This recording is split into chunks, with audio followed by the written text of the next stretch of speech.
Esse curso faz parte do projeto de extensão Transferência de Conhecimento de Métodos Ágeis para a Elicitação e Especificação de Requisitos de Software, financiado pela Pró-Reitoria de Extensão da UFPA por meio do edital Navega Saberes de 2023.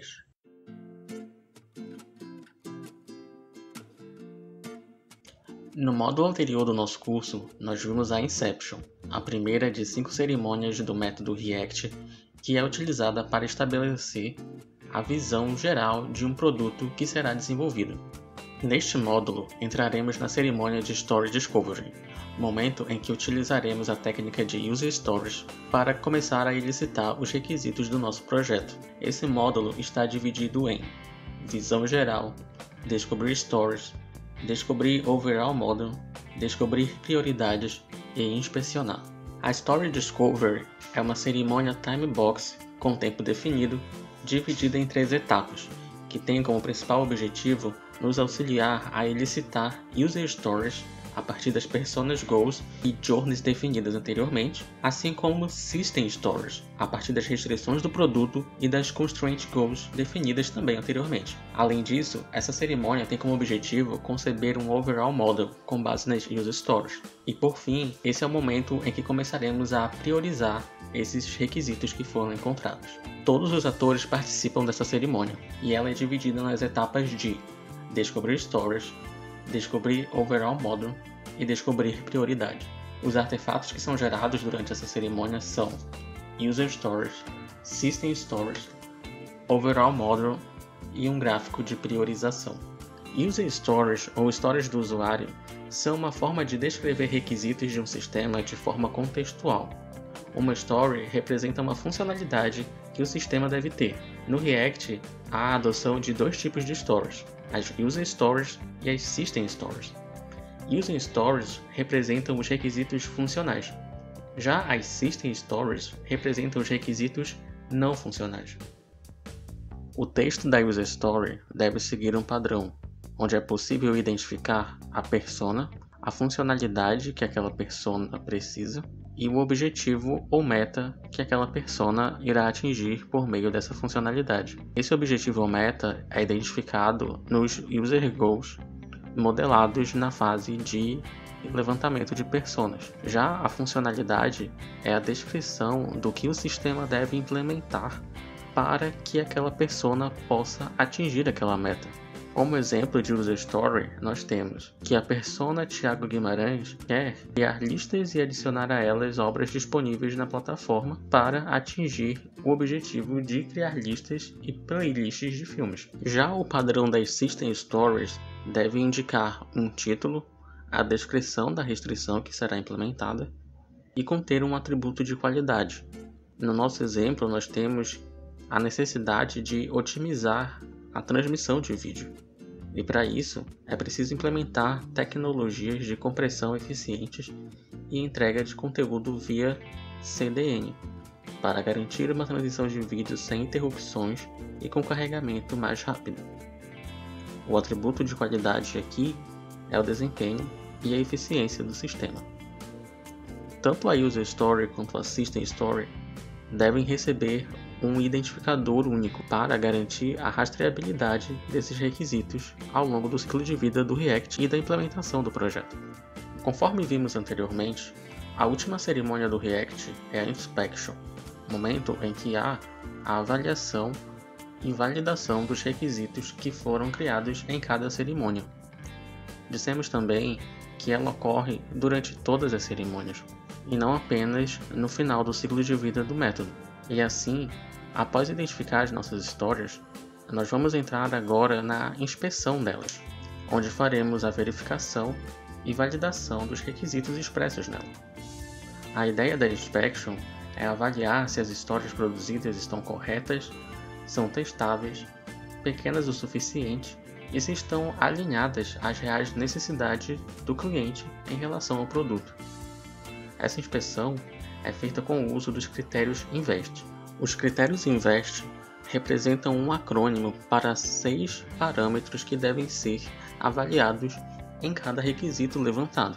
E esses parâmetros são independência, negociação, valor estimativa, tamanho e testabilidade. Devemos avaliar, por independência, a capacidade de um requisito ser implementado ou modificado sem gerar grandes impactos em demais requisitos. O critério número 2, a negociação, diz respeito àquele requisito ter sido negociado ou não com o principal interessado nele. O terceiro parâmetro diz respeito ao valor, se aquele requisito representa valor para o cliente. O quarto parâmetro busca avaliar se é possível medir o esforço de implementação de cada requisito. O quinto parâmetro busca avaliar se aquele requisito é pequeno o suficiente ou precisa ser dividido em outros requisitos. Por último, devemos avaliar a capacidade de determinado requisito ser testado. Na prática, são utilizados check cards para auxiliar a inspeção e inconsistency cards para anotar inconsistências encontradas.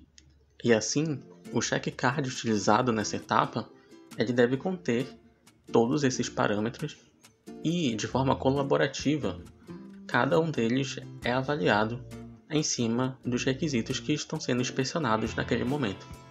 É possível que um ou mais parâmetros não se apliquem a determinados tipos de requisitos, e por isso é importante que o check card contenha também um campo de não se aplica.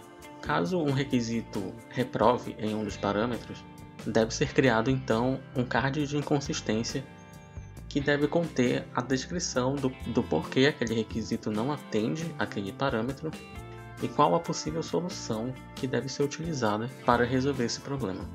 Essa inspeção pode ser utilizada em cima de todos os artefatos que são gerados durante o React. Contudo, por questão de tempo, no nosso curso nós vamos realizar a inspeção apenas sobre as histórias. Como exemplo, temos 3 histórias, uma para cada persona e uma System Story. No primeiro caso, a história relacionada à persona do Thiago Guimarães, que é a mesma que utilizamos na etapa anterior, ela é independente, pois pode ser implementada em qualquer momento do projeto e tem pouco impacto nas demais. Podemos dizer também que ela é negociável, que ela traz valor para o projeto, pois ela implementa uma das metas da persona que foi identificada. É possível estimar o esforço de implementação dessa história, ela é pequena o suficiente e é possível também testar a implementação dela. Já o exemplo de User Story relacionada ao administrador da plataforma, o Leon Cardoso, temos aqui um exemplo que visa implementar a meta de remover um filme do catálogo. Para isso, ele precisaria de uma opção de exclusão de filmes no painel de controle administrativo. Contudo, essa história não é independente, pois ela depende da implementação do painel de controle como um todo. Logo, devemos registrar isso no card de inconsistência e pensar também em uma possível solução, que no caso seria diminuir a prioridade de implementação dessa história nos ciclos de desenvolvimento. Já a System Story que temos, ela também é negociável, traz valor, é possível estimar o esforço de implementação, é possível dizer que ela é pequena o suficiente e que também pode ser testada.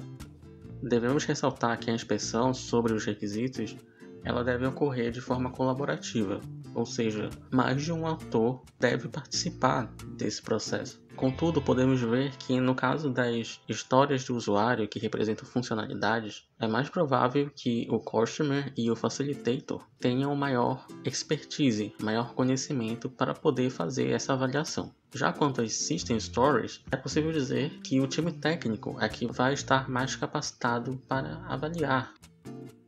Entrando na segunda etapa da Story Discovery, vamos descobrir o Overall Model.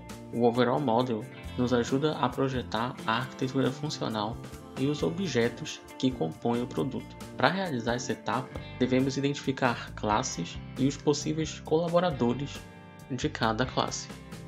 Essa técnica é chamada de CRC Cards. Para ela, também utilizamos um template em que identificamos o nome da classe, as responsabilidades e os colaboradores de cada uma delas. Por classe, devemos entender entidades e objetos que fazem parte do nosso sistema. Nesse primeiro momento, nós devemos identificar apenas as classes e os seus colaboradores. Como exemplos, temos as classes filme, legenda, categoria de filme, usuário, cadastro, assinatura, resenha, nota, requisição de filme. Essas classes foram encontradas a partir da leitura dos requisitos que foram produzidos até aqui, ou seja, o overall model, as journeys, as personas e as histórias. Identificadas as classes, nós devemos então procurar relações de colaboração entre elas. Por exemplo, um dos problemas que buscamos resolver é a disponibilidade de legendas em português para alguns filmes. Logo, podemos afirmar que haverá uma colaboração entre filme e legenda, assim como haverá colaboração entre filme e categoria de filme. Devemos lembrar também que o usuário deverá fazer um cadastro na plataforma para poder acessar ela. Logo, usuário e cadastro também terão uma relação de colaboração. Na terceira etapa da Story Discovery, vamos descobrir prioridades. Nesta etapa, as histórias elicitadas são negociadas e priorizadas conforme o valor de negócio e a sua complexidade de implementação. Isso garante que o desenvolvimento dos requisitos aconteça de forma gradativa ao longo do projeto. A priorização deve ser feita com o auxílio de um gráfico ou de uma matriz. Essa estrutura que será utilizada, seja o gráfico ou a matriz, deve expressar no eixo vertical o valor de negócio que é estabelecido com os cards criados na fase de Go Sketch. Eles devem ser posicionados então nesse eixo para indicar o que é de maior valor para aquele cliente. Já o eixo horizontal, ele deve representar a complexidade e o esforço de implementação de cada história. Criado esse plano, então as histórias elicitadas devem ser posicionadas conforme o valor de negócio e o grau de complexidade de cada uma delas. Essa negociação também deve ser feita de modo colaborativo, devendo haver participação do Customer, do Domain Expert e também do time técnico. No nosso exemplo, utilizamos o apoio de uma matriz. E assim, avaliando cada uma delas em relação ao valor de negócio e à complexidade, nós fomos posicionando ela dentro dos campos da matriz. Nesse momento, é possível também estimar o esforço de implementação de cada história, e nesse caso, esse valor deve também ser indicado no card. Entrando no gerenciamento de requisitos, uma das atividades que o ReactM propõe é a elaboração de um backlog de tarefas. Por backlog, podemos entender como uma lista de tarefas que temos o compromisso de entregar. As histórias que foram levantadas e priorizadas formam o backlog do produto. Para auxiliar o gerenciamento da ordem de entrega, sugere-se a utilização de um quadro Kanban para organizar e gerenciar a entrega dessas histórias que foram criadas e priorizadas. Kanban é um método ágil para o gerenciamento de tarefas. Com ele, utilizamos uma estrutura chamada quadro Kanban para dividir os estágios de um processo. No exemplo clássico, esse quadro é dividido em 3 raias, uma indicando atividades a fazer, outra indicando atividades em andamento e a última indicando as atividades já concluídas. O quadro Kanban utilizado no ReactM é dividido em 3 raias: Product Backlog, onde são colocadas todas as histórias que foram priorizadas, Sprint Backlog, onde são colocadas as histórias que estão na fase de implementação, e a raia de entregas, onde são colocadas as histórias que foram já finalizadas. De forma ilustrativa, temos 2 histórias do nosso Product Backlog, enquanto uma está sendo implementada. Outra atividade trazida pelo ReactM é como tratar as mudanças no backlog de tarefas. Para cada mudança que o produto passar, seja por solicitação do Domain Expert ou do cliente, o backlog definido na tarefa anterior deve ser atualizado. E em razão dessa mudança, a priorização deve ser feita mais uma vez. E após essa priorização, a mudança então está apta para entrar no ciclo de desenvolvimento.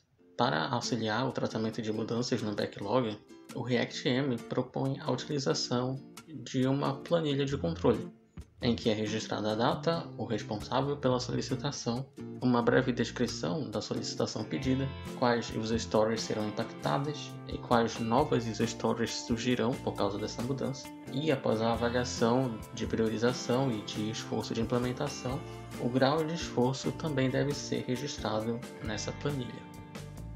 No nosso exemplo, temos a inclusão de uma nova persona, a divisão de tarefas de administração do streaming e administração da comunidade, e a inclusão de um sistema de recomendação de filmes para os assinantes. Isso também é uma forma de gerenciar os requisitos. Vimos nesse módulo como criar, avaliar e validar histórias do usuário e histórias do sistema também. Como conceber a arquitetura funcional do produto usando a técnica de CRC Cards e como utilizar o método ágil Kanban para nos auxiliar a gerenciar os nossos requisitos. No próximo módulo, veremos então como analisar e validar os requisitos usando o React e o React-M. Até a próxima!